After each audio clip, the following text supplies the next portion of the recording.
popping. Sending out the tweets right now. Yo, we're streaming live on Facebook right now, apparently. First time ever. Linked it up. We'll see how it goes. Don't know how I'm going to read those comments of the live stream. I think I have to open yet another tab to be able to read those. I do need to find a way to consolidate literally everything that I post into one feed comment-wise or whatever. So I'm sure there's 100% a way to do that, and I just am so dumb, have not pieced it together or taken the 10 seconds to go find it. All right. We got a sound check on Twitch. We cooking on Twitch with grease, baby. With fire. With that fire.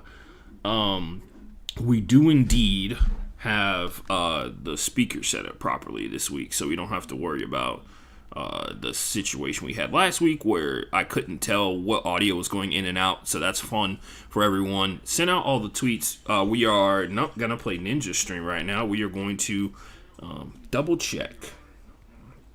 We're going to double check. People are indeed listening, allegedly. All right. This is concerning. My screen is black.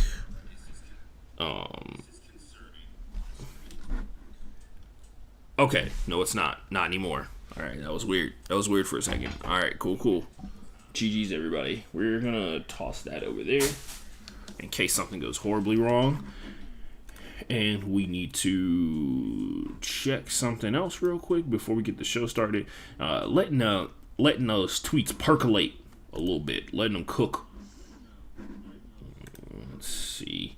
I will admit, last couple of weeks, my tweets been kind of popping off, man. I'm not even going to lie to you. My tweets, I think you can hear the echo of the stream that I'm looking at. My tweets been kind of popping off last week. Not even going to lie to you.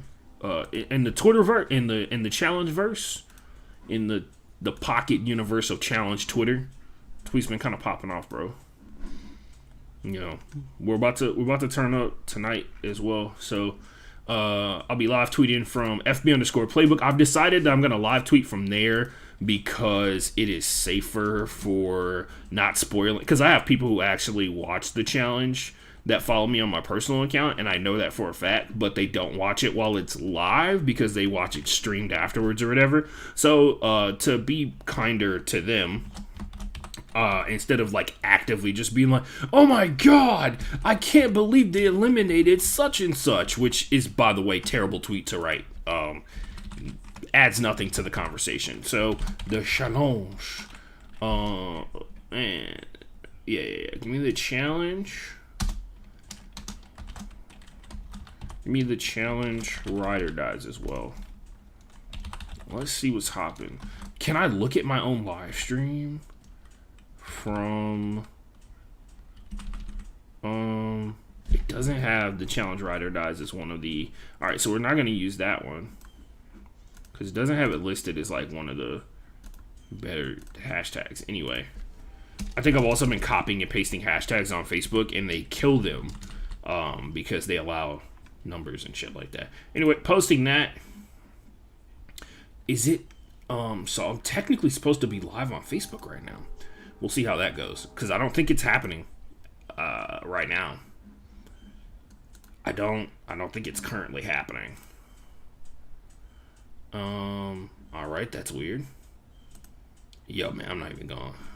Let's see. Was there an error in? Wow, dude. Jesus, man. This hotkey shit. Hold on. Let me put the starting thing on. The hotkey shit is annoying, bro.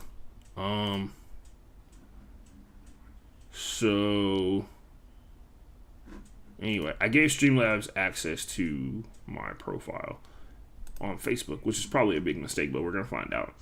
So nope, nothing live. Doesn't show that I'm live on Facebook. I don't see it. I'm not seeing it. Yo, if you're on Facebook, I don't know what to tell you. I'm gonna work on it. Maybe it'll pop up afterwards. Who knows? Who fucking knows? I do need to fix one more thing because I'm pretty sure you guys can hear it. Why is Cocaine Bear trending again? And also with Ray Liotta. RIP to the legend. Hold on a sec. I'll be right back.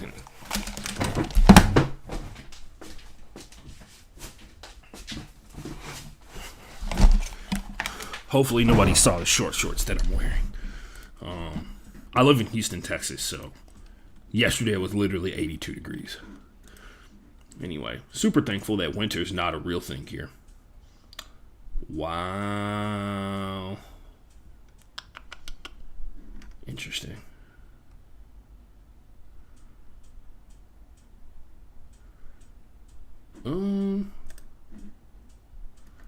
Alright, man, what we doing? Cool. We got a retweet on things. Hold on. Forgot. I'm supposed to go retweet myself. Yeah, I do it. Shameless plug. I retweet myself. I don't care. Slander me all you will, because I'm sure people give a shit that I retweet myself. Anyway, sorry, let me, there we go. All right, cool. We can get the show started. I'm pumped. This is a really good episode, in my opinion. I, once again, differing opinion on whether or not the move that was made was good. You'll see me kind of weighing in between. Anyway, let's hit it. Going live in 3, 2, 1.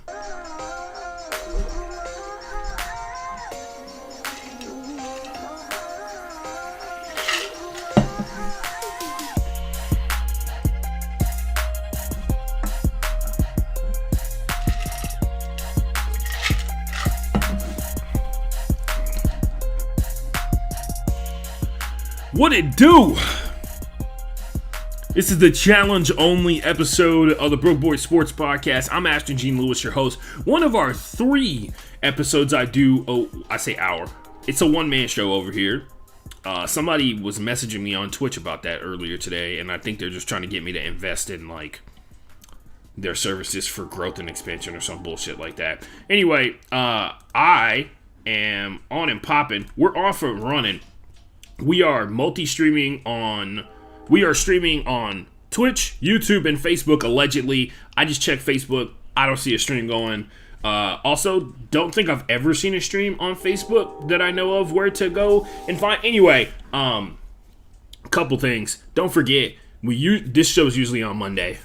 It's supposed to be on Monday. It didn't happen because life happens like that. Later today, I'm gonna finish up later today. This is the challenge only episode, so we're talking about episode 7.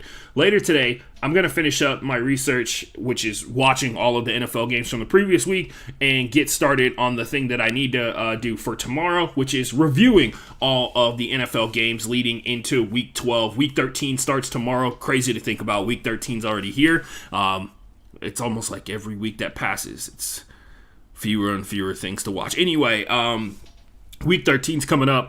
Of course, the race against the clock is back. If you don't know, the Thursday episode of the show is literally my race to try and break down every single game in the NFL and drop my opinions on it before Thursday Night Football begins. So I couldn't do it last week. I did the episode on Wednesday because I knew for a fact that I wasn't going to wake up early enough on Thanksgiving Day to do the stream for Thursday Night Football, which is technically Thursday football at noon, and I had other shit to do because I had to wake up, and I literally went to 3 different Thanksgivings, so it was a lot. I went to 2 Thanksgivings that were family related. Jasmine, my girlfriend, went to her family's Thanksgiving, and then I went to my family's Thanksgiving. After that, I went to my Friendsgiving that's been going for 3 years strong, which was super dope.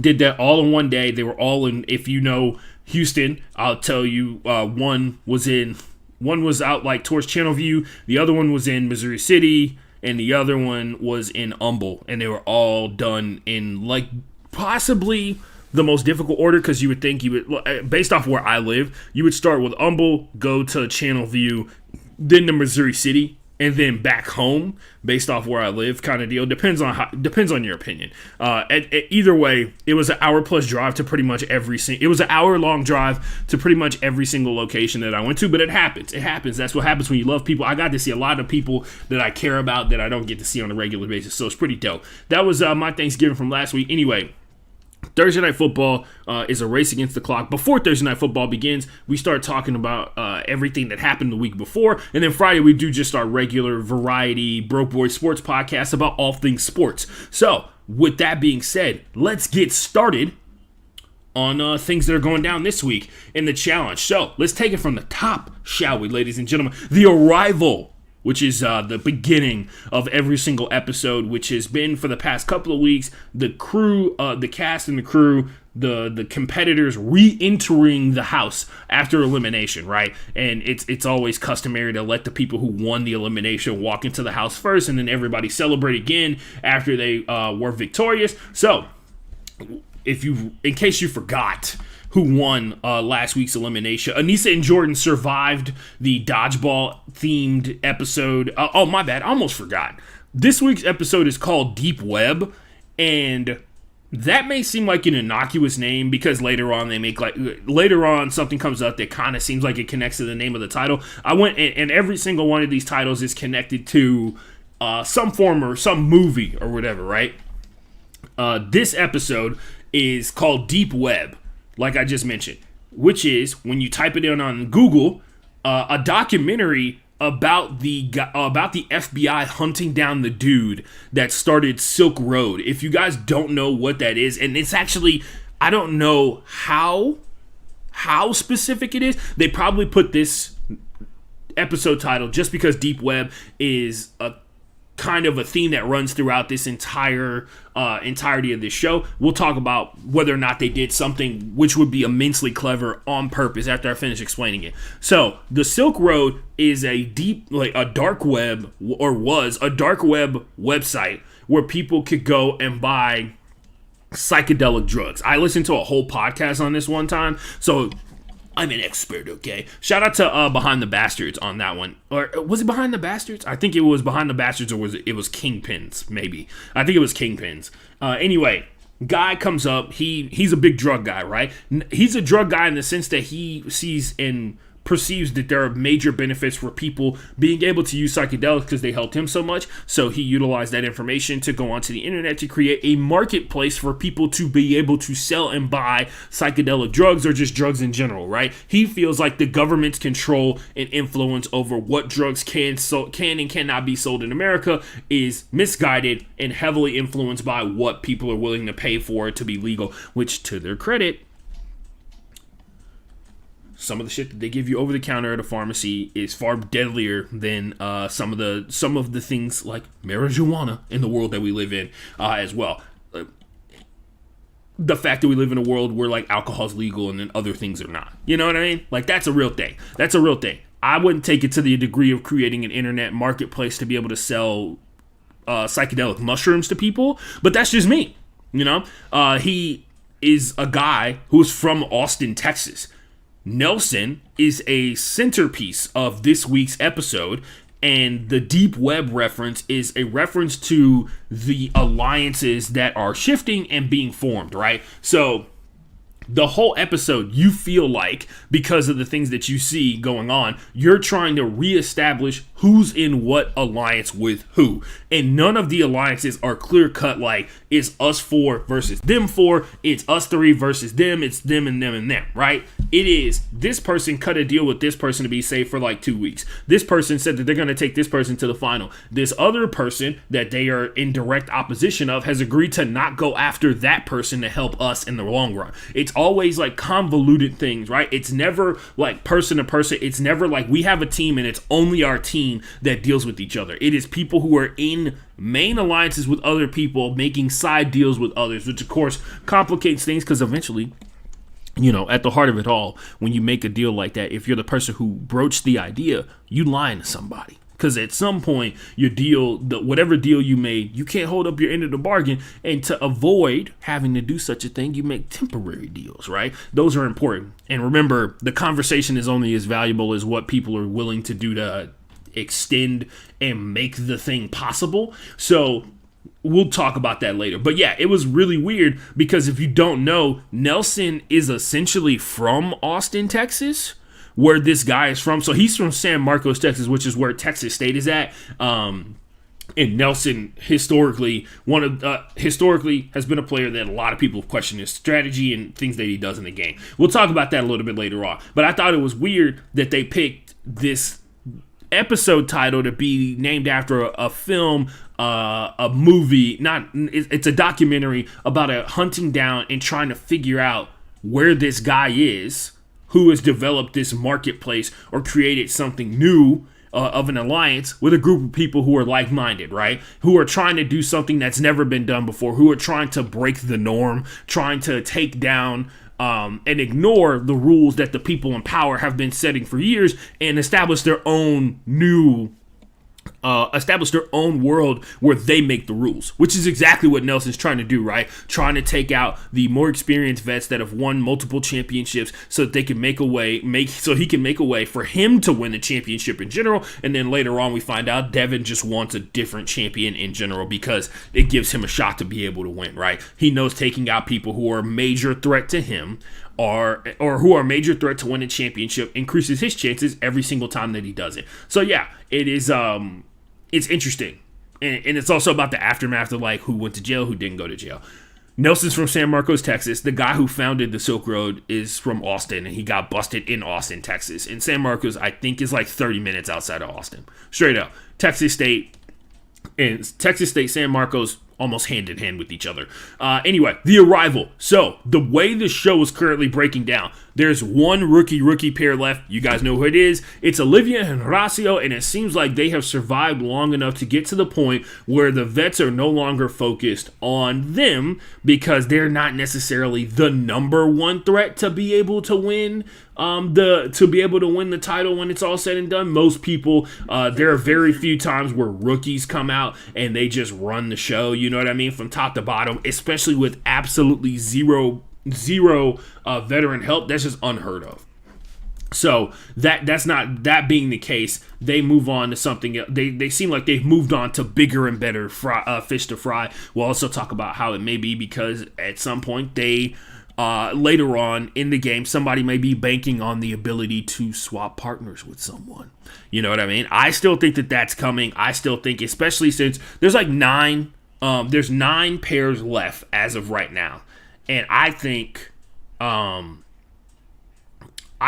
something to be said about, I don't know why I have it listed that way. There's 9 pairs left, and I think there's something to be said about the ability, the twist of this season, especially with how hard they've been selling the idea that it is a ride or die.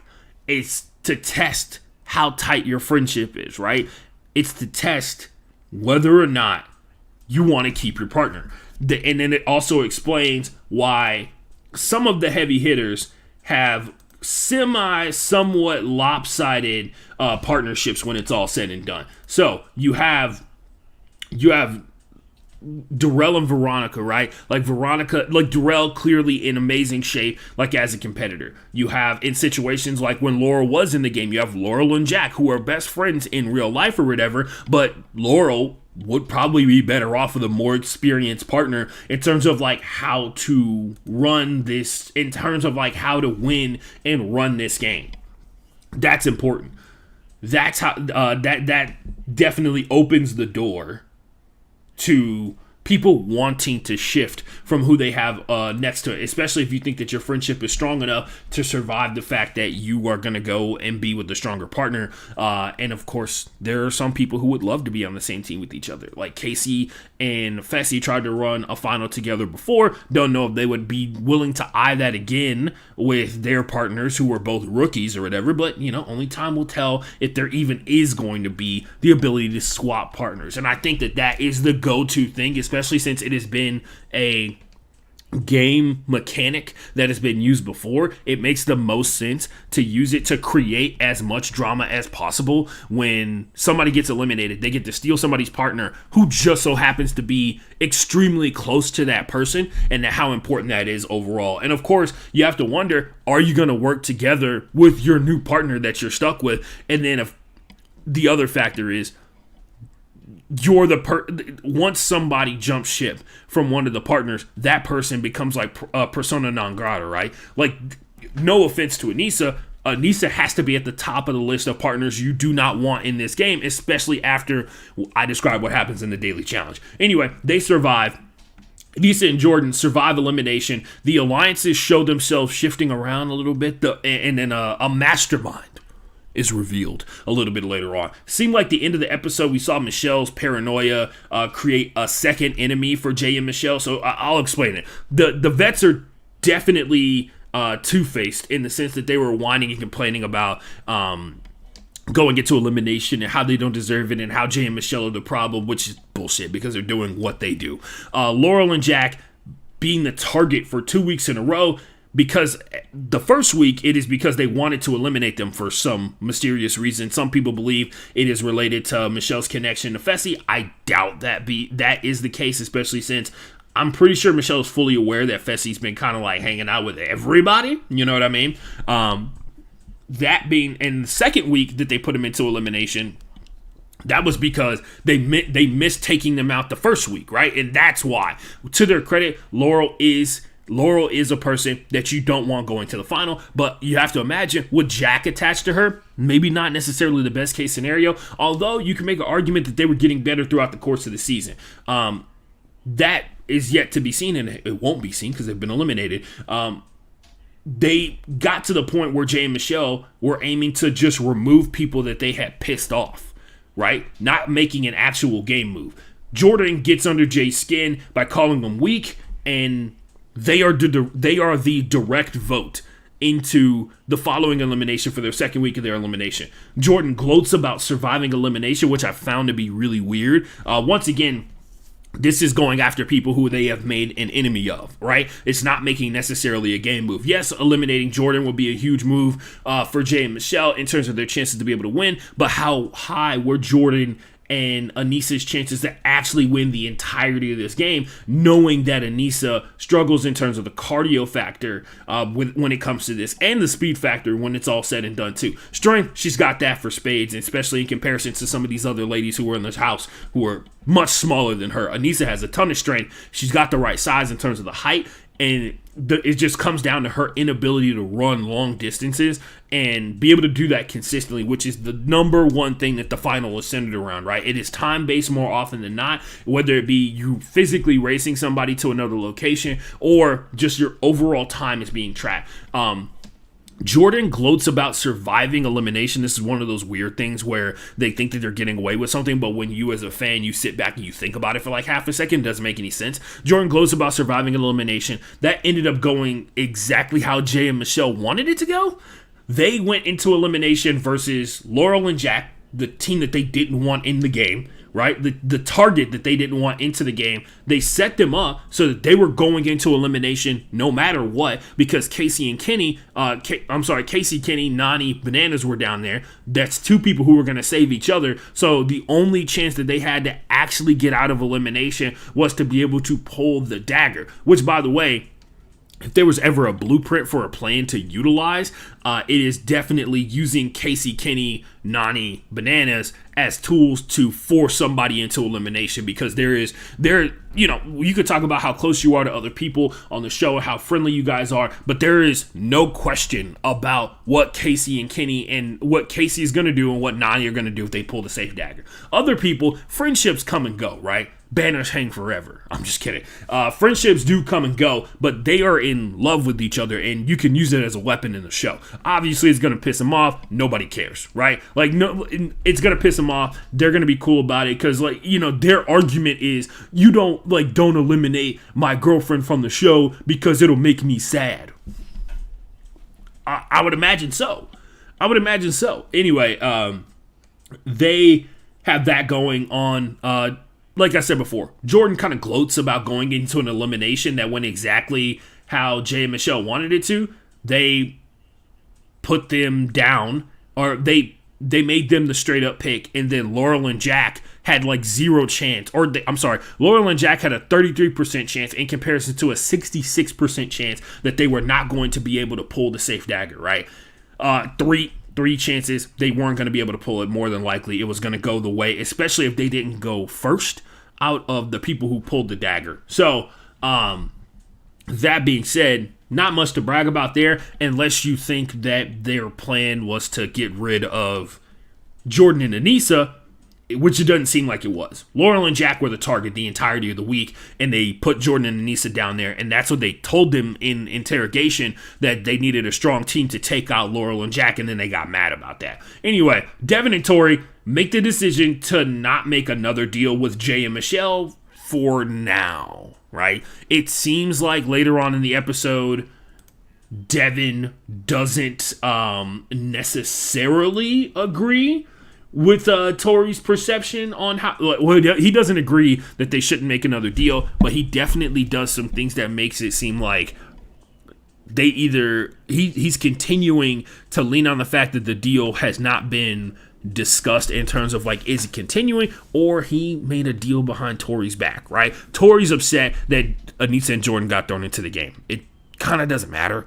If there was ever a pair to put down there to know who they were going to protect, it's Devin and Tori, and Anissa and Jordan as well. So, if you don't know, Tori's best friend is Anissa, and her ex-fiance, person she's still in love with, is Jordan. You know that she's going to save them. So, Devin goes on to admit he has a deal with damn near everyone in the house. 0% surprised that is the case. But I have to ask the question of, who does he not have a deal with? Because if you're one of those people that he doesn't have a deal with, and you find out that he's like cool and cut something with everybody else, got to ask yourself why. I would imagine that would make you. I would imagine that would make him a target for you if you're a person that didn't cut a deal. And right now, it seems like it is some combination of Nani and Bananas, Amber and Chauncey, and I would have put Anissa and Jordan on this list based off of how upset they were when something else happens later on in the show, when the four get announced, right? There's a conversation had with Nani and Bananas and Anissa and Jordan that implies like they are not fully aware of what Devin is up to on a regular basis. And of course, this is like compartmentalization, right? Like there's, I talk to you about the thing that I talk to you about. Why do I need to tell you about every conversation that I've had with anybody that's on this show? That's true. That I can see the legitimacy in that. The other thing that I can see is I remember distinctly that Anissa said the only person she's made a promise to is Tori in this game. So that's almost like a built-in promise, right? Like they're not gonna go for their friends. The producers show a very interesting conversation with Amber and Nelson. They're sitting on a couch. They say that they won't go for each other.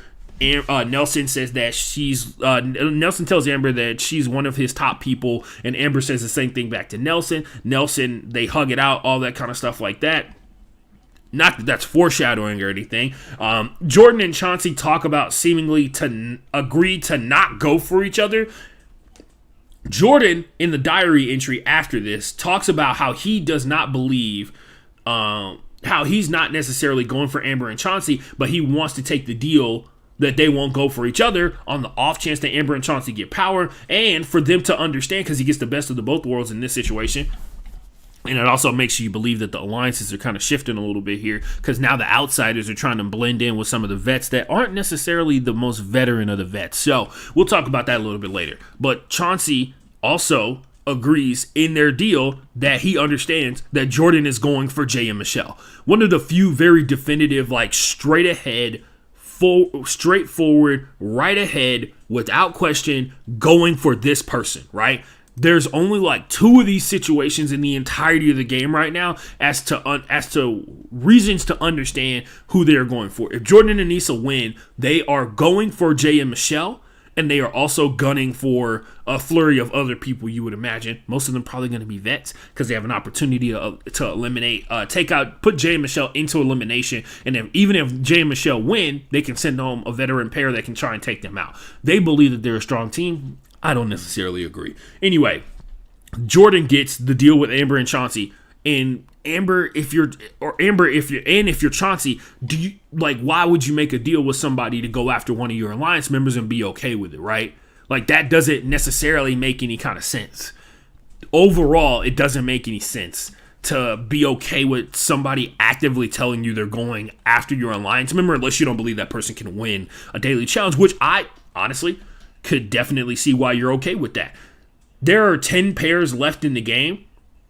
which means that, like, numerically, the biggest that your alliance can be is 6 of those 10 pairs, which technically means is really only 5 because you count as one of the 6. Because 4 people have to have their name said, and then one person guaranteed to go into elimination, another person gets pulled by the dagger, and maybe pulling the dagger and getting into elimination doesn't, like, scuff too many shoes when you're trying to do that kind of stuff. But at the end of the day, somebody got to go home, right? And they're going to remember that you put them in a position that they could potentially go home.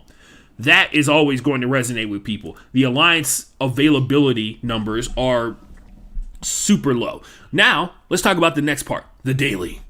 The daily challenge for this week is called Peaking Blinders, obviously a reference to the amazing show Peaky Blinders. Anyway, sorry for the Cockney accent. I had to do that. The objective is simple. You start off at a board that's completely blank. There's a bunch of puzzle pieces in a box in front of the board. To be able to know what order those puzzle pieces go in, you have to run a trail, which looks like it's a straight line, from the answer key to wherever location, from the board to where the answer key is. Now, we can do some math here, and I actually put some math in here a little bit later on as I explain what goes on, because it's important to kind of put it in perspective. Because the way the edit goes, all you see is people kind of like running back and forth. And you have no idea like how long the distance is. I feel like they need to do more of that. Being like, yeah, you need to run a mile down this trail to where the answer key is. Once you get to where the answer key is, this is the actual explanation of the daily. You run down this trail. At the end of it, the answer key is available. But to be able to get access to the answer key, one of your partners has to climb a small ladder, and the other one has to go to the other side, start on one box, and then stand on a pole, like an actual like metal solid pole, very similar to just a little bit bigger than the end of a pogo stick, I would imagine, with 1 foot or whatever you want to do to try and get on there. And only while they are standing on that pole will the answer key be available and visible for them to be able to see. So you can see why that's a problem. It's a small space and area to stand on top of, and it affects your ability to be able to see the answer key. The better balance you have, the more likely you are, the more time your partner gets to look at the answer key and get a chance to be able to be successful. You take the information that you see from the answer key while the blinders, you're peeking through the blinders, get it? While you're peeking through the little blinders, they literally are like little slots, and they open up like this, and you can see through them. Anyway, you look at those, you run back, you replicate it onto the board that you have from the starting point. First person to be able to do that wins the daily challenge for the week. This is another puzzle for Devin and Tori, right? We've seen, 3 weeks in a row, Devin and Tori have been in puzzles. Last week they said it's do or die on the one that they had last week for the challenge or whatever. And man, what was last week's challenge? Anyway, that's a question for another day. Devin memorizes where all the big pieces are going first. This is the series of things that all of the challengers say that they're doing in their strategy, right? Devin says he's going to memorize where all the big pieces go in the puzzle and then use that for a process of elimination. So that will be hit or miss because all the puzzle pieces are different sizes. Some of them are little triangles, some of them are rectangles, some of them are rhombuses, all that kind of stuff like that, to be able to make this pyramid of puzzle pieces to turn into a triangle with different colors on them, by the way, as well. So Devin says he's going to memorize where all the big pieces go first and then sort them and organize them on the board when they get back. Chauncey and Amber choose to hold hands while they run, which is interesting in the long run. But hey, the mental fortitude, the mental aspect of this challenge is actually super important. We'll talk about that when we get to the challenge aspect of the challenge. Anissa, Jordan, Darrell, and Veronica use the strategy of strolling back and forth. Jordan's obviously trying to run to get Anissa to run a little bit, and Anissa does run a little bit, but Darrell and Veronica, Darrell does not try and push Veronica any harder than she actually wants to go. He knows that Veronica's already got a massive disadvantage. She's one of the shortest, if not the shortest person on the show this season. That becomes a factor later on. She's 5'1". I did not realize she was that short, and so her legs are shorter. It takes her, I would imagine, twice as much energy as a guy like Fessy to be able to get back and forth between this answer key. And if you use your brain, the more tired you are, the more difficult it is for you to be able to memorize things. So Darrell and Veronica, Anissa and Jordan. Anissa says she's banking on being able to memorize the puzzle and get that done perfectly because she thinks it comes down to the puzzle, not how fast you can run back and forth to be able to see the answer key, which this challenge, because it is so complex with the colors, the size of the pieces, and the number of pieces you have to memorize, they both almost equate in value because you need to get multiple chances. You need to get as many chances in to be able to see the answer key as possible, especially since being able to see the answer key is extremely difficult with your partner having to balance on the pole because there's no consistent amount of time each one of those people is going to be able to have to be able to show you the answer key, right? Because it could be 1 second one time, it could be 5 seconds the next. You're never getting the consistent amount of time, and so that affects your ability to be accurate in how you show the puzzle. Because really, this is one of those that like you cannot mess up on any piece that you place down on the board, because once you go back and call for check, you will never know which piece is wrong, so you have to start over essentially. Your accuracy has to be at 100% or as close as possible, because even one piece in the wrong location will throw you off in terms of what you're looking for. Anyway, Nani reveals she may have like this really rare ability that I actually had to look up because I remembered it from my psychology classes I took in college and in high school, but it's called synthesia, where one of your senses detects things the other one does. So one sense is processed by another, or in the case of Nani, it could be also a simple word association situation she's got. She goes up, she looks at the answer key, and she's like, my brain works like this. Each one of those colors is associated with a name, and each one of those colors is associated with a word, and it helps her with a name in particular, she says. And it helps her memorize what colors and what order they're in. So it could be like the speech part of her brain processing colors in that manner, which is a thing for a lot of people, right? Like there are some people who hear a sound and they're like, that song sounds like it's purple, and that makes sense to them. Like that's what we're talking about in synesthesia. Anyway. It could also just be word association, because I think she used like green means George and red means Rick or something like that. She uses that to help memorize the puzzles, all that kind of shit like that. Chauncey is accused of being colorblind by Amber at one point during this challenge because he's struggling to remember what color the actual pieces are. We'll talk about why that's happening a little bit later on. Anissa and Jordan are running at Anissa's pace, and Anissa is still dying from running at her pace towards the objective. Jordan's anger is starting to creep out a little bit, and I'm sure that made so many people who watched the challenge happy, because a lot of people know Jordan in one way and one way only. He used to spend almost all of his time exclusively when he was in the house terrorizing people, in particular female contestants, but for the most part felt like it was pretty evenly distributed, but it felt like at times he was in particular going really hard at a lot of the ladies that were in the house, which may be a reflection of something else we know about Jordan outside of the game. Jordan, like I said, anger is seeping through a little bit. He's upset that Anissa is walking at any point during this challenge because he feels like when you're walking, you're not even really trying. Veronica memorizes the puzzle from the top down. That would be awesome if gravity didn't exist for the answer keyboard. So she memorized the top layer of the pyramid, and the answer keyboard is very much just a board in the shape of a triangle on an easel. So you have to memorize it from the bottom up for the pieces to be able to stack on top of each other.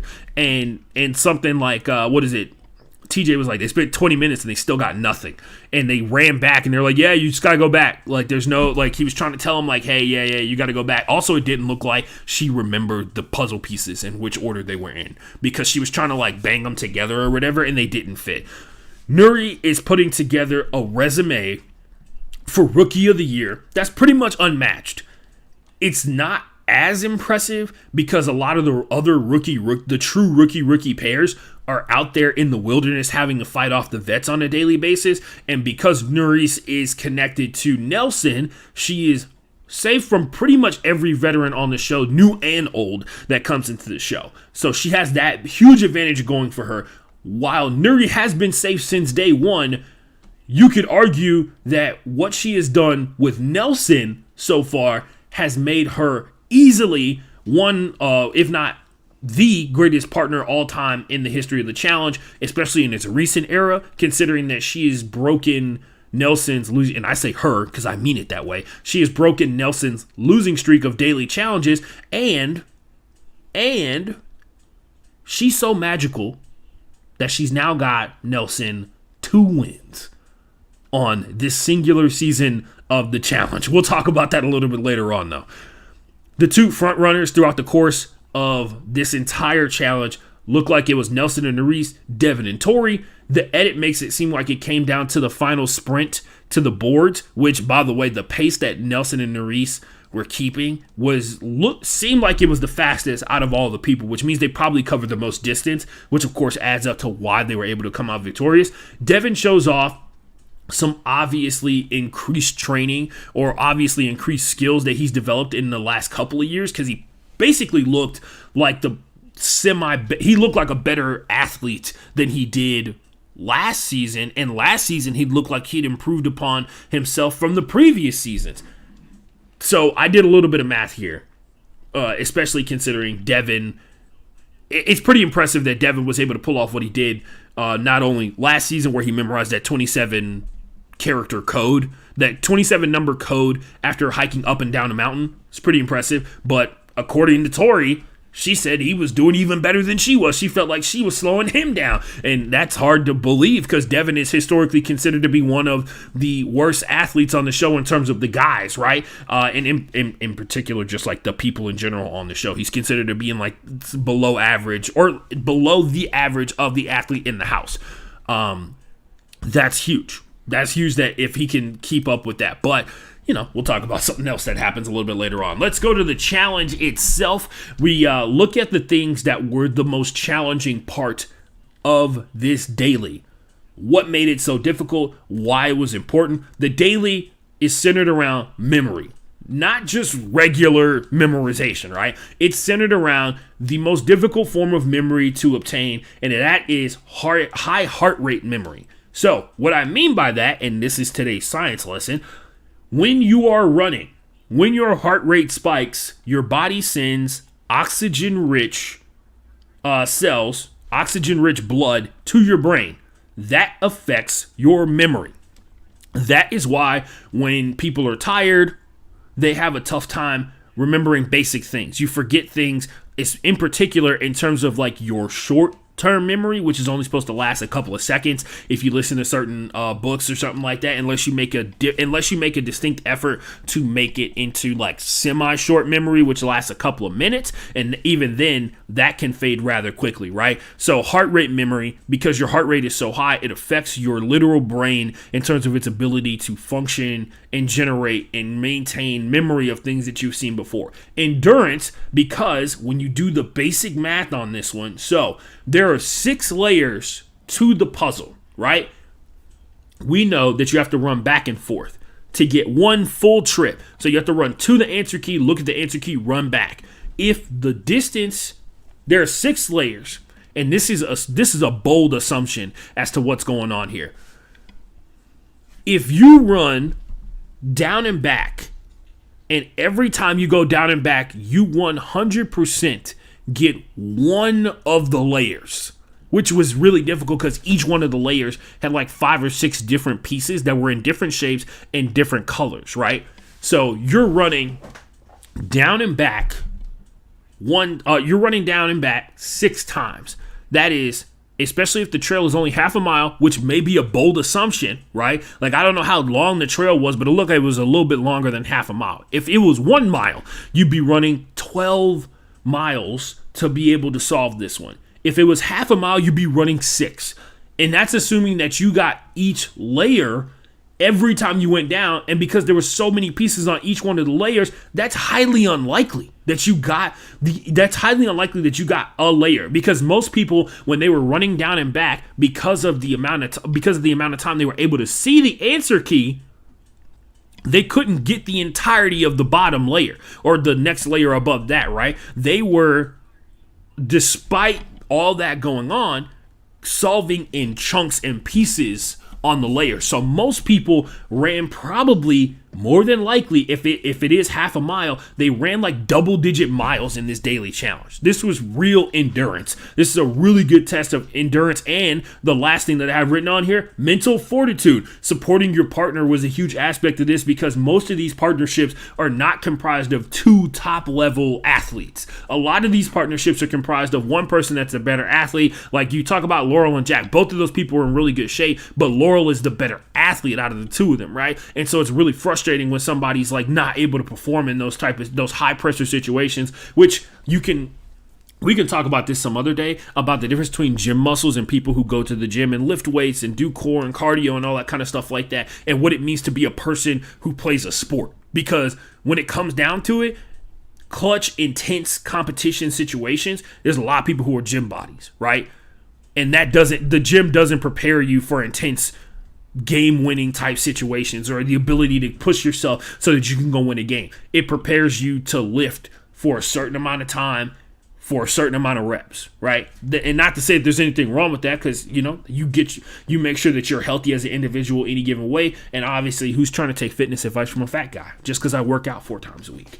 Anyway, that being said, supporting your partner was a huge aspect of this. You saw some of the teams kind of like melt down a little bit because they were not able to mentally handle how slow their other partner was going.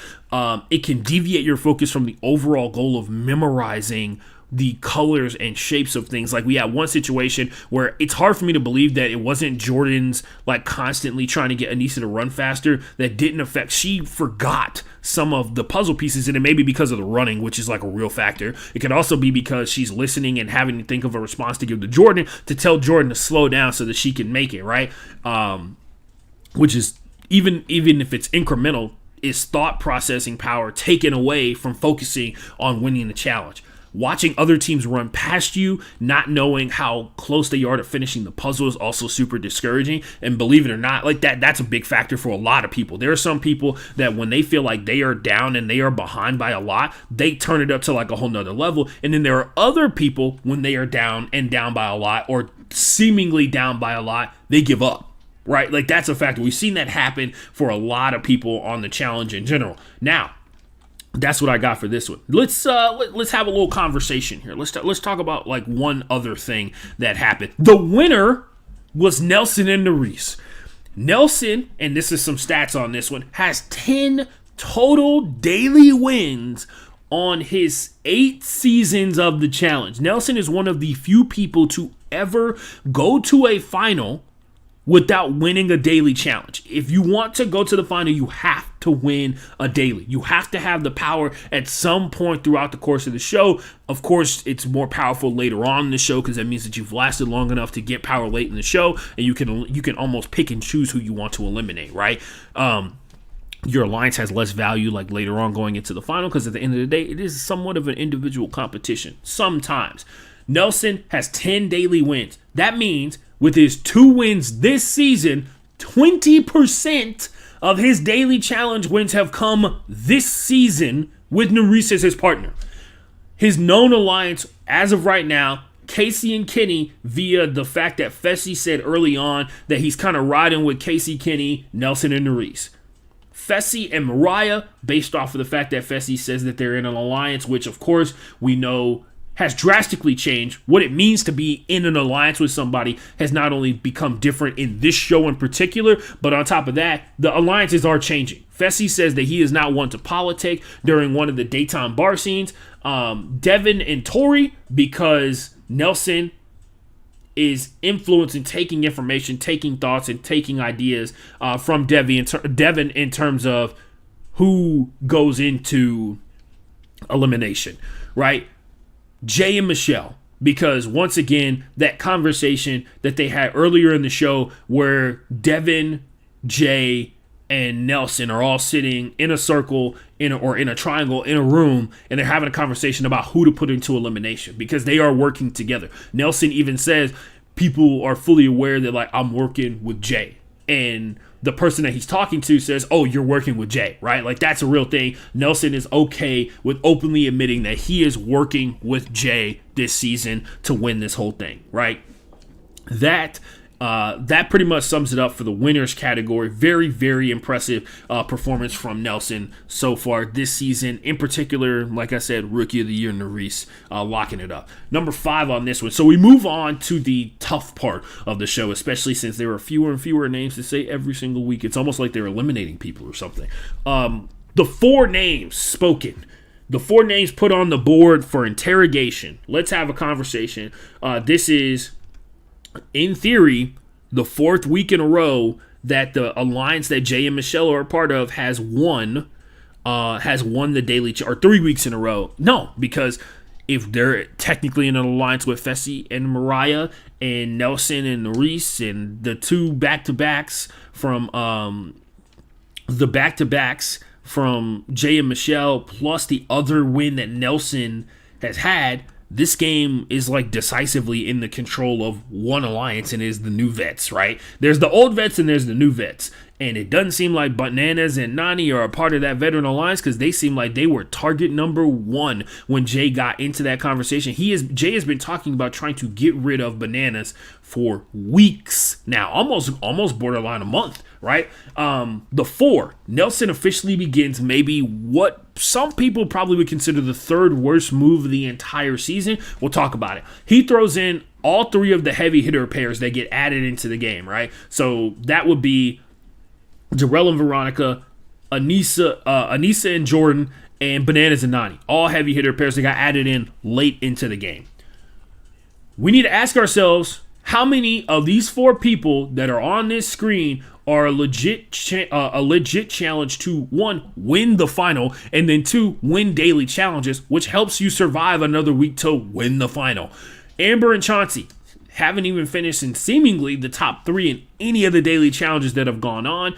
Chauncey is still trying to figure out how to be on the challenge, right? Like, he's kind of wheeling and dealing a little bit. That's good to see, especially for a guy who just got here. Darrell and Veronica have been almost non-competitive / DQ'd in every single daily challenge that they've competed in. They are not a threat. Darrell, maybe, but with Veronica, it is going to hamper their chances of being successful greatly, in particular just because of Veronica's cardiovascular stuff. Bananas and Nany, maybe. Me personally, don't consider them that big of a threat. Maybe it's because they're not winning daily challenges. They won one time, and they really have been hanging their hat on the fact that they won one time and didn't say people's names. I will put out here that they won early on in the season when they were still rookies to say, because they knew that there were going to be vets left. Anyway, Bananas and Nany, they are probably maybe the biggest threat that's on this list. And then Anissa and Jordan. Jordan, big threat. Anissa, big threat in a lot of other facets in terms of being able to survive the pre-final part of the house. Very, very big, important factor for sure. But Bananas and Nany seem like the most balanced and deadliest team that is on this list, right? And I get why everybody wants them out of the show, despite recently not seeing a lot out of either one of not seeing a lot out of this pair in terms of their effectiveness and their ability and everything like that. We can just say Bananas and Nany. Let's talk about what happens in the interrogations. Amber and Chauncey go in. They are asked to save Darrell and Veronica.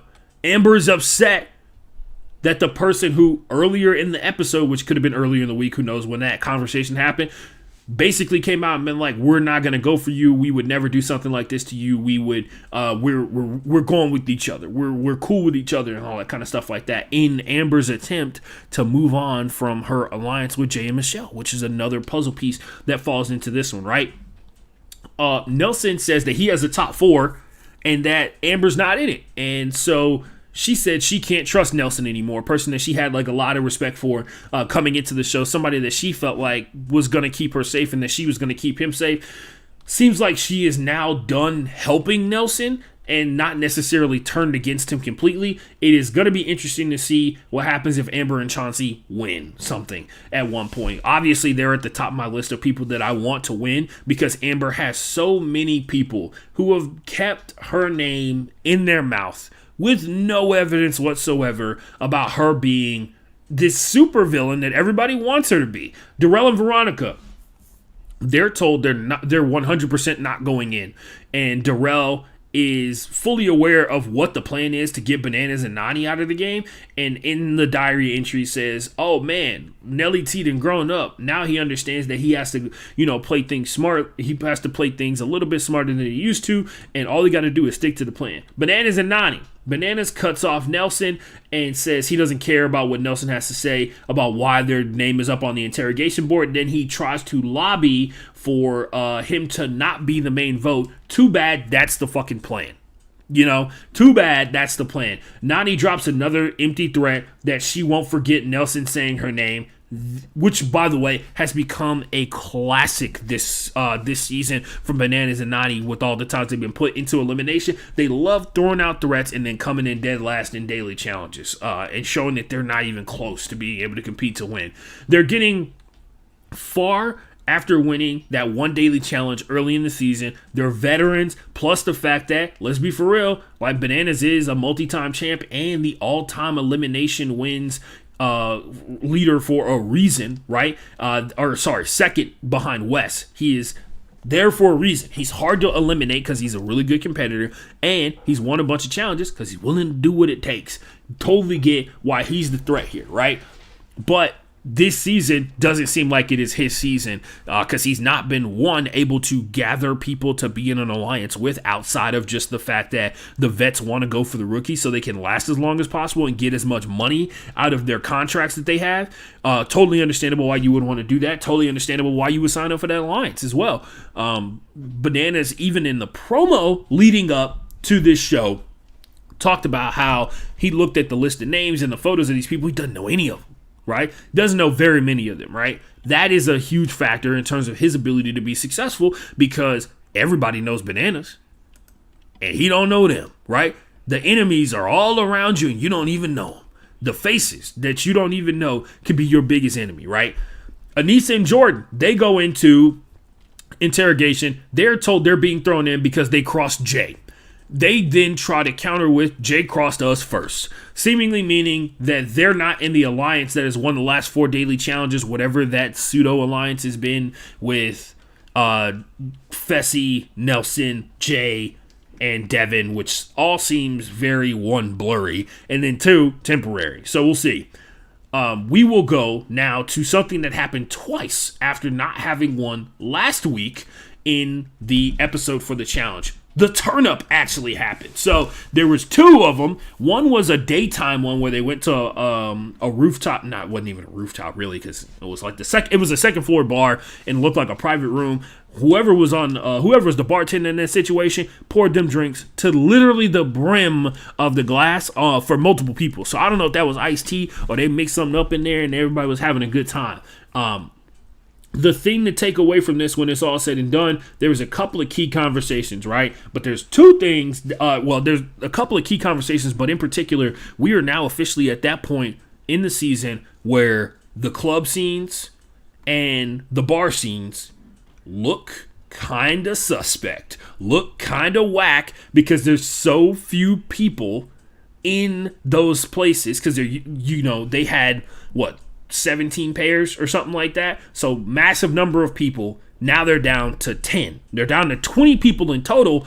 And a lot of those people are a little bit older. So they're not really out here like drinking up and then getting out there on the dance floor at the bar unless they're a little bit younger, right? So there's a lot of scenes of people sitting around, drinking drinks, talking to each other, having conversations and all that kind of stuff like that. And the partying part just isn't there. No montage like we've seen in the last couple of weeks because the production team, boy, oh boy, you give them just a little bit, and they were working hard on those club scenes. I feel like that's probably what they spent the most time editing. Johnny tries to sway Darrell to his side of the vet alliance. Darrell is smart and doesn't take the bait. We have yet another rejection of an attempt for Bananas to continue his reign of power in the game, right? Another person rejected, and it seems like as time goes on, Bananas' notoriety, not only in the style that he plays, but also the championships that he has become more of a detriment to his ability to win this game than a plus, right? Now the pressure is on him to win every single challenge that he goes up against because now for 3 weeks in a row, his name has been spoken in elimination. His name has been spoken for intentionally making the entire elimination centered around getting him out of the game. 3 weeks in a row, back-to-back for Jay and Michelle. Their target was Bananas and Nany. They refused to even mention them in the 4 because Michelle had too much control 3 weeks ago. Last week we had the situation where Jay had a lot more control over who goes into elimination. He had a clear and decisive plan, and he ended up getting rid of and eliminating. He ended up going after Bananas and Nany for the first time this entire season, right? Like, that was a real thing.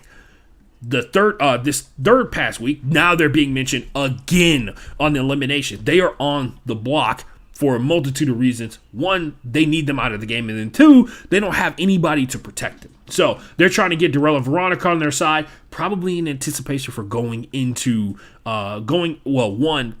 to have to go into elimination and needing one group of people on their side when they go down there to the draw. Because very few people nobody's really looking to make Darrell and Veronica the target to eliminate any given point. Casey says multiple sentences on the show for the first time in probably a month. So she's having a conversation with Fessy, her number one ride or die if her brother wasn't there, right? Having a conversation with Fessy about how, this is going to come. The way you have to name 4 people makes it impossible to have a large alliance where like half of the house is going up against another half of the house, or like a smaller section of the house, and then people later on in the season flip up on each other, which, by the way, has to be the naming of the 4 names has to be hands down one of the best mechanics they've added into this game to prevent the alliances from existing, because now people have to make choices in terms of who's their number one, right? Like, people got to choose who they're going to ride or die with outside of their partner. And some people have done a good job of doing that, and other people have tried to make it like they are playing in a pile of mud, right? Like, they're trying to make every relationship they have with every single team as blurry as possible. Like, you're drunk driving home from the bar on Saturday night. Anissa talks to Jay and is upset that she got sent in. This is the first party situation that they show at the bar, which happened earlier in the episode. Anissa is upset, talks to Jay, and is upset about being sent in. Wham. Talks about how they have a strong team and that Jay fucked up. Whatever. The empty threats are hilarious to me. If there's one thing in life that annoys the shit out of me, I used to be a project coordinator for an architecture firm, and rich people used to call and threaten me if I didn't give them things for free. Like materials to build their hotels for free all the time, and be like, I'm going to tell your boss. And I'm like, cool. Like, I already sent like 17 emails to my boss about exactly what you're saying, including this conversation. So yeah, that's all it is. That's it. Anyway, it's just empty threats are super annoying to me, because like when a person perceives that they're stronger than you, it's almost like they're trying to say that they're better than you, even though they're not. Turn up part 2 on this one. Devin and Amber, Devin versus Amber is basically what they should have called this one. Devin standing up at the bar, drinking drinks, and the heat is turning up. Everybody's starting to figure out that Devin won after the announcement of the 4 names. After the announcement of the 4 names on the board, people are starting to piece together that like Devin and Tori haven't like never legitimately been in danger at any given point, and a lot of it is centered around the fact that Devin is basically making a deal with everybody in the house. Devin is playing his game and convincing other people to play his, which is a backbone, necessary, successful technique of playing in these reality TV shows. Convincing people that your ideas are their ideas and getting them to execute it. Devin has done that almost flawlessly, except for that damn Amber. She finally caught on to him, and Amber now, Devin being the tactical genius that he is, he pulled out the file cabinet, he started flipping through all the little dossiers, and he came across one of the now 3 seasons into her career oldest and noblest phrases. Amber can't be trusted because she's fake. Amber can't be trusted because she's fake. Amber is a threat. Devin, at one point, while they're having the conversation, Jay, Devin, and Nelson are all having a conversation in the room. In the room after Nelson has won the daily challenge.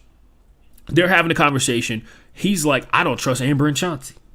because he's fully fucking aware that Amber is 100% onto him, and she is, one, can't give him anything, two, won't give him anything in terms of benefits in the game, and then three, talking to everybody under the sun about everything that she knows about Devin. If there were people who did not know Devin was up to no good, they know now because of Amber. And so Devin is going to do everything in his power throughout the course of this episode and probably for the next couple of weeks to reignite the hatred that so many people have for Amber that comes out of nowhere. It comes off like the R word.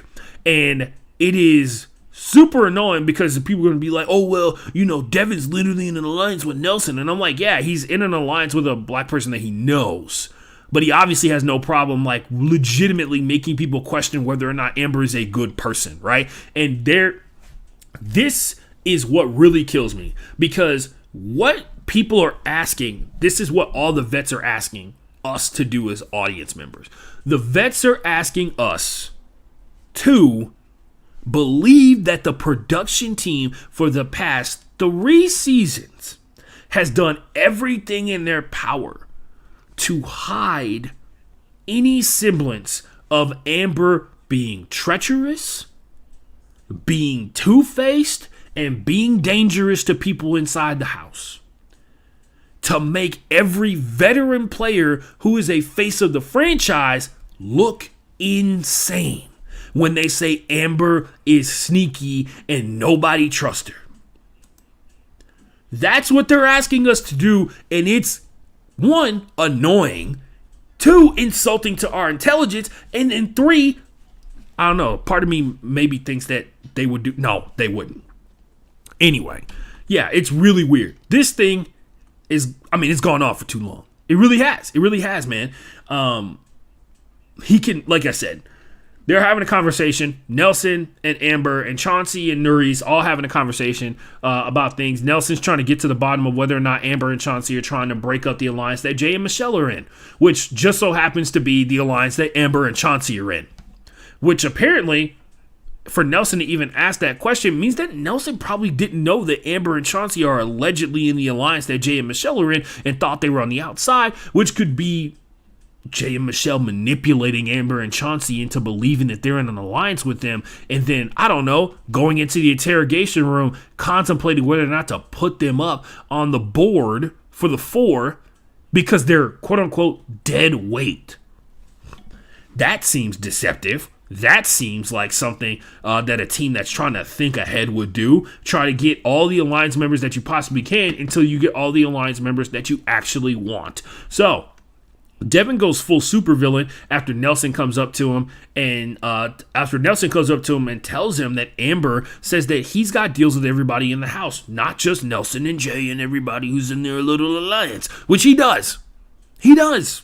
Devin is, once again, Devin is the one with the deep web, not Nelson, who, by the way, at one point after winning the daily challenge, says that his biggest issue is that his web runs deep with everybody in the house. He calls himself the newest form of Nelson, Nelson Spidey T. What is it? Spidey Nelson T. First of all, I really hope that at one point MTV starts just making these t-shirts with all the different versions of Nelson. Or maybe Nelson makes all the, like, Scuba Nelly. Scuba Nelly's a good name. I'm not even going to, it kind of rolls off the tongue. And it's Nelson after he learned how to swim efficiently, right? Which he still doesn't do necessarily. Anyway, there's that. Spider Nelly T is really funny. And then having like a web with a cartoon version of Nelson with the braids. I demand the braids on the cartoon version of Nelson. Anyway, he's got like a billion different versions or alter egos of himself that he mentions in diary entries, and I love it, honestly. It's one of my favorite things that he says, because he, outside of constantly messing up very common terms or phrases, which is Nelson's favorite hobby on this show, I think that he is very good at giving himself alter ego names, and it's very funny. That being said, they're in the bar. Devin then takes the conversation that Chauncey had with The Chauncey he had with Jordan tells him that was an attempt to destroy the alliance between Jay and Michelle, or that Jay and Michelle were in. Tells him that every conversation that Amber has ever had inside the house, including like, hey, can you pass me that fork, is an attempt to undermine the alliance that they have, right? That is like a real thing that Devin does, because he's trying to spin harder than a Beyblade on Saturday morning. That's literally what he's trying to do. And honestly, it looks like to a certain degree, it doesn't work overall. Overall, it doesn't work on anybody in the house except Nelson. Which, guess what? For this week, is the only person that it needs to work on. Anyway, moving on. They go back to the house. Everybody has a good time. We have yet to have a drunken moment on the bus where somebody does something completely out of fucking pocket. And I don't know if it's that point in the season where people are like drinking a little bit less. I don't see people drinking as much in the house. Although I will point out, we're not seeing as many scenes inside of the house as we used to in the episodes. And it may be because the challenges are getting like more exciting and people are competing a little bit better. And the show is starting to get, of course, as time goes on, a little bit more serious about the actual physical competition, not necessarily the stuff like the innocuous daily challenge stuff, which is what Big Brother is about, right? Like Big Brother has everybody locked inside of a house. And so the stupid things that happen when you're locked inside of a house and eventually you get comfortable where you feel like you're at home on a regular basis, that becomes an important thing. Anyway, that becomes like the backbone of the show, like the stupid things that happen when the cameras for the TV show, the actual show, are off, even though the cameras are technically on 24/7, right? Devin gets back to the house. He has a conversation with Michelle outside in front of one of the mini glass pane windows inside of the house this season. Everybody's listening to this conversation in the dark. They have the lights off in the bunk beds and standing just far enough away from the windows that you can't see that they're looking directly at Devin and Michelle have a conversation. Devin then goes full supervillain mode. He sits there. In my mind, he might as well have had a white furry cat with his legs crossed, because he enters this conversation saying, "Look, Michelle, I don't like being lied to." Right? Like, which is a threat that you've heard 1,000,000,001 times in a supervillain type movie, right? Like, they say that and then threaten to kill the person that's trying to lie to them, to force them to tell the truth. Then Michelle says, "I'm sorry if that hurt you."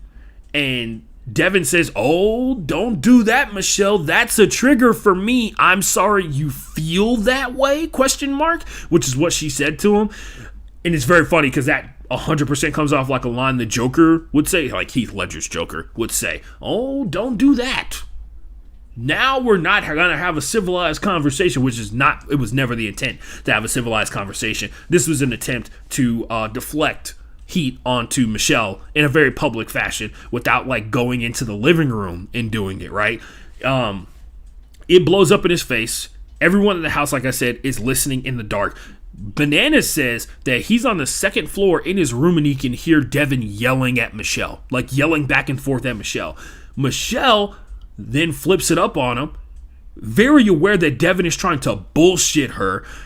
He starts yelling back at Devin about what she lied about. And then Devin's got like no legitimate answer except the thing that he started the conversation off with. And then he tries to spin Michelle into saying something different than what she originally said. The conversation is about whether or not Michelle was aware that Amber is asking questions about Devin and where he lies in the game.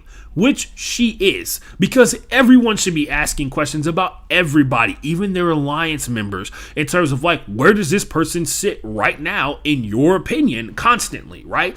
Devin, hands down, the sneakiest player in the game right now.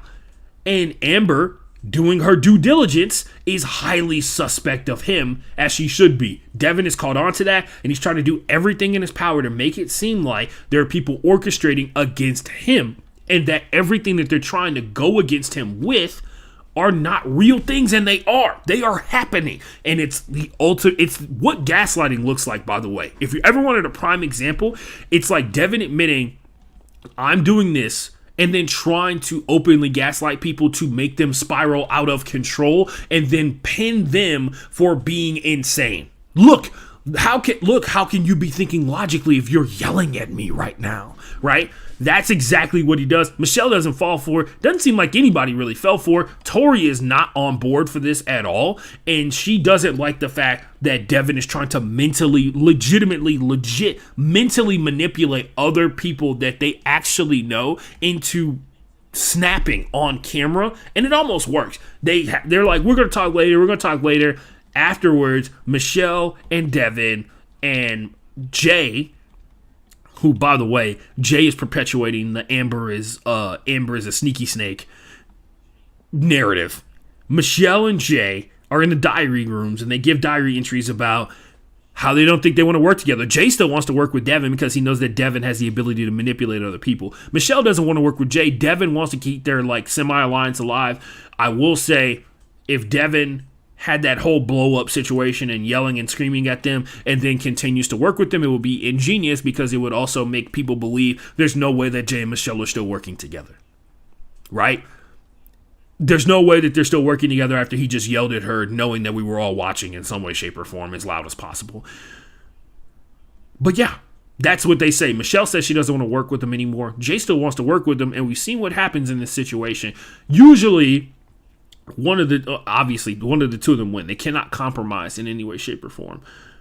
He's throwing Michelle and Jay under the bus. Amber is having her name mentioned because she's very much onto Devin and has the ability, probably, when it's all said and done, to get rid of Devin if it came down to it. It has convinced other vets that he's scheming. She's either convinced them or they already knew. Now, Devin seemingly wanted to keep Jay and Michelle close as what I would call meat shields, because Jay and Michelle have a lot of heat on them, right? Like, they won back-to-back challenges. A lot of people didn't like the names that they picked, all that kind of stuff like that. They got beef. They got people with beef with them. Now, let's move on to the next phase of the show as we get closer and closer. We're one slide away from being able to dive into the ranking. So, let's talk about this. The elimination. It's called Deep Web. Yeah. It is a series of rope webs. I think it's 6 levels or 5 levels in total. At the bottom of it, there are 8 different pieces. You climb you climb down and you climb up, and you solve a puzzle that they don't tell them what it is to begin with, but it is a puzzle that turns into an infinite series of the number 8. I guess the closest number to a web. I don't know. Anyway, Nelson and Nuri choose Amber and Chauncey. Not a part of the plan. There are 45 combined elimination wins on the board in terms of the pairs that were selected for this episode. Amber and Chauncey, it's like its own entity, which, guys, I think it actually is about to take on like a whole new meaning a little bit later on in the show. The Dagger chooses Bananas and Nani. Bananas and Nani choose Anissa and Jordan to keep safe, so they're off the board. The Zone gets Amber and Chauncey versus Darrell and Veronica. Darrell was a huge help to Amber in her rookie season that she eventually would win the final with CT with. And it was not because of CT, it was because Amber did a good job of, one, I think they annihilated that final mainly because Amber just runs for days, like infinitely, right? And she stays calm, she's smart, she listens, she's a great teammate, right? That's why CT likes her. That's why CT made such an effort to pick her as a partner, right? Got all the way to the final, dominated that shit. CT remembers that. CT's always going to remember that. I'm sure he will. Anyway, that is the situation we got going on here. I see this, and I tweet it out immediately. Amber has a massive advantage over Veronica. Amber, although clearly very beautiful, her beautifulness comes from a different body type.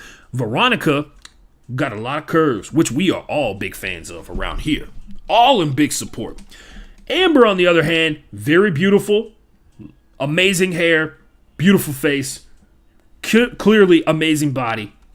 That body just so happens to be like a goddamn board, except where the boobs are at. Like a goddamn board, right? That helps a lot when you're trying to weave in and out of small spaces, which is what this is about. Deep web, like I said before, rope net, a bunch of intertwined ropes that go across. Veronica even pointed out she has like rope burn after the elimination was over with. This is the question. When your elimination is Amber versus Chauncey and Darrell versus Veronica, did you blow it as the person selecting the people here, right? The only way that you blew it is if you don't think you can beat Bananas and Nany, Fessy Mariah, Jordan and Nisa, Casey and Kenny, and or Amber and Chauncey.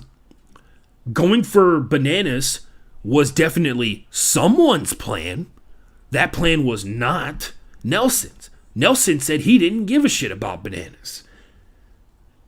It would have been the biggest move of the season, and it would have been the dirtiest move of the season to a certain degree.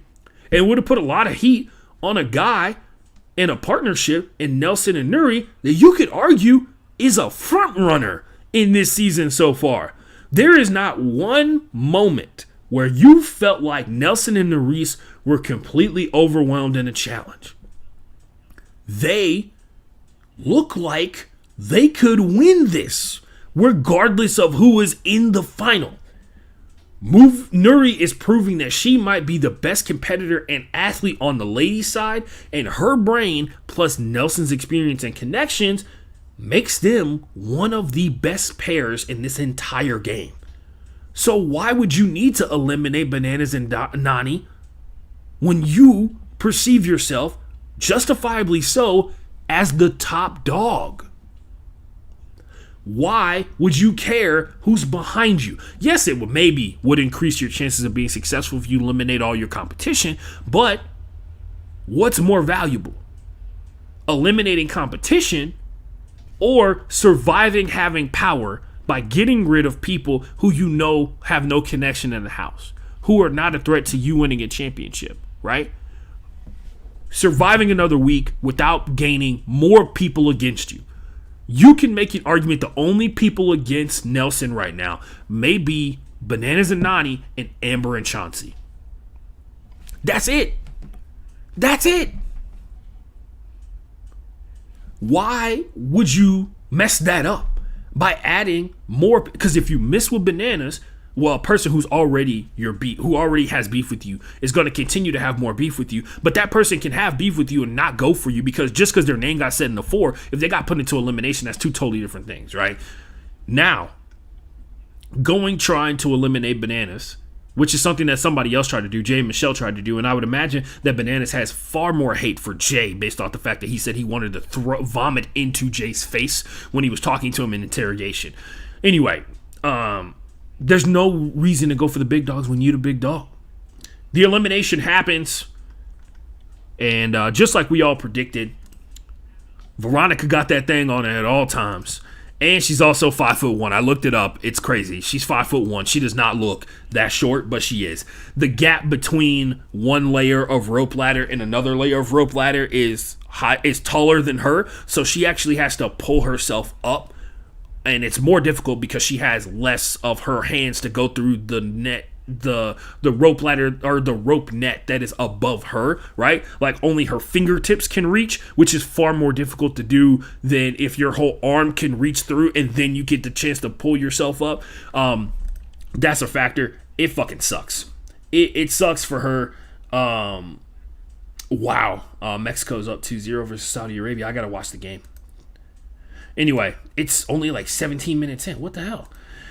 So, that being said, the eliminated competitor is Darrell and Veronica, despite the fact that they got all 8 puzzle pieces to the top of the puzzle-solving area. They just couldn't solve the puzzle in enough time. Both teams got all 8 pieces up top, and it literally came down to who was able to solve the puzzle. Really funny and ironic, because that's something that Anissa said was going to be a factor later on. And that's what we talked about in terms of the mental fortitude from the previous challenge, right? We talked about that in general, where somebody has the ability to win the challenge or whatever it is in front of them by solving the puzzle, not necessarily going all out on the athleticism portion of it.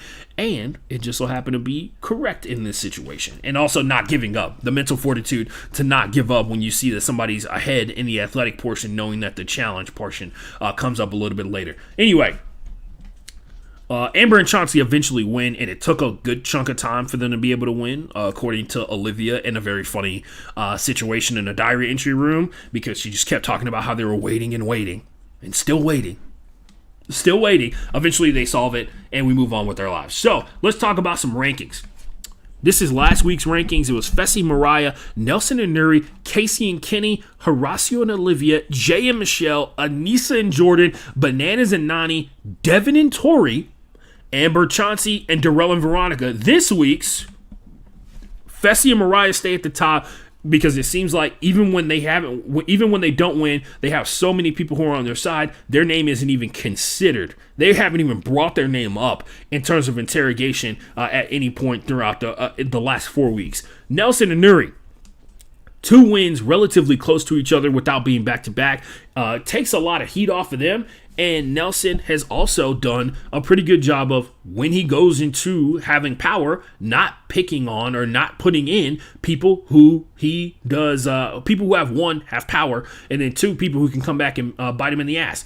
Jay and Michelle, number 3 on this one. Those back-to-back wins, they're definitely carrying that one. And this new alliance that they seem to be forming is going to be very, very important to their ability to be successful later on. And it also insulates them a little bit more. Yes, I think that they are still, a certain group of people is in the house, number 1 target. But it seems like they've done a good job this season to counteract people going after them. Devin and Tori, Devin, the jig is up. And it seems like it. The question is, who is going to take a shot at Devin and Tori, who are one of the best competitors in the show because they have come in second place, I think, like 3 challenges in a row or something like that. Casey and Kenny, who have done all but nothing, which in this case, super useful. Nobody's even thinking about them. Although they've not been very good competitors in the daily challenges, nobody's even come close to saying their name. They got put down into elimination once as a tool to be able to take out and protect Bananas and Nani.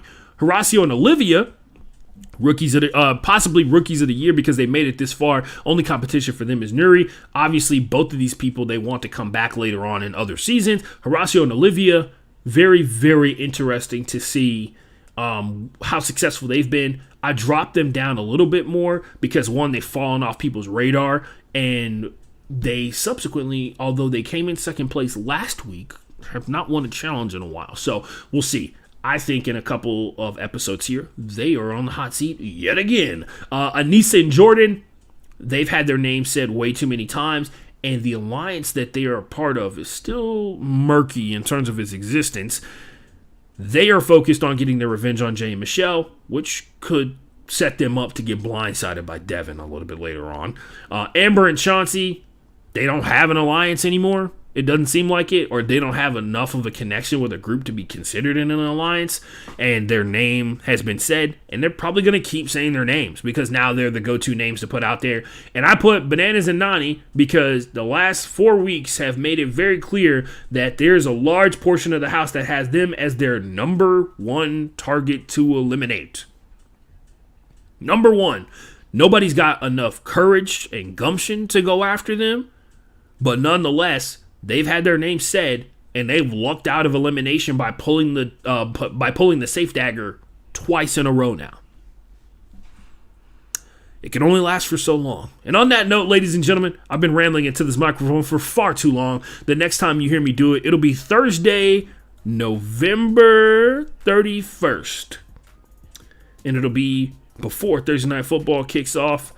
And we'll be talking about all things NFL Week 12, reviewing the Turkey Day games, and everything else that goes with it. Shout out to everybody who listens to the show from beginning to end. I really appreciate you. Follow me on YouTube and on Twitch. Hit me up on Twitter at FB_playbook at the Ashton J. Follow me on Instagram and TikTok at the Ashton Forever.